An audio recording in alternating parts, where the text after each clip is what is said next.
Government কি চাইলে আপনার ইন্টারনেট এক মুহূর্তে বন্ধ করে দিতে পারে? ধরুন কাল সকালে উঠে দেখলেন মোবাইলে ডাটা নেই, হোয়াটসঅ্যাপ চলছে না, ইনস্টাগ্রামও নেই, ইউপিআইও কাজ করছে না। তাহলে কি গভর্নমেন্ট বললেই ইন্টারনেট বন্ধ হয়ে যাবে? একদমই না। কিন্তু গভর্নমেন্টের ওপর পাওয়ার আছে কি এই বিষয়ে? হ্যাঁ, কিন্তু সেটা আনলিমিটেড কখনোই নয়। বর্তমানে টেলিকমিউনিকেশনস অ্যাক্ট 2023 এবং 2024 temporary suspension of service rules এর অধীনে নির্দিষ্ট পরিস্থিতিতে টেলিকম সার্ভিস সাসপেন্ড করা যায়। কিন্তু এখানেই আসল প্রশ্ন, শুধু সিকিউরিটি বললে কি পুরো এলাকার ইন্টারনেট বন্ধ করে দেওয়া যাবে?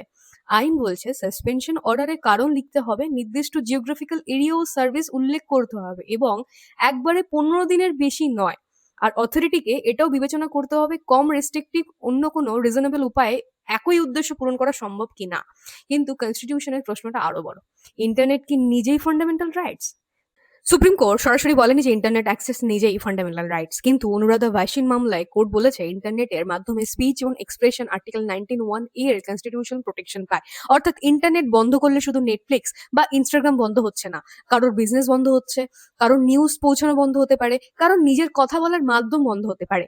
তাহলে ন্যাশনাল সিকিউরিটি আর ফান্ডামেন্টাল রাইটস এর মধ্যে ব্যালেন্সটা করবে কে?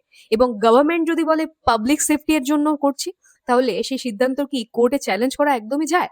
অবশ্যই যায়। কারণ কনস্টিটিউশনের আসল প্রশ্নটা ইন্টারনেট নয়, প্রশ্ন হলো সিকিউরিটির নামে স্টেটের পাওয়ার কত দূর যেতে পারে। আর পরের ভিডিওতে গভর্নমেন্টের বিরুদ্ধে সোশ্যাল মিডিয়াতে কথা বললে সেটা কি ক্রাইম, এই বিষয়ে ভিডিও আনবো। ভিডিও ভালো লেগে থাকলে অবশ্যই চ্যানেলটি সাবস্ক্রাইব এবং ফলো করে নেবেন।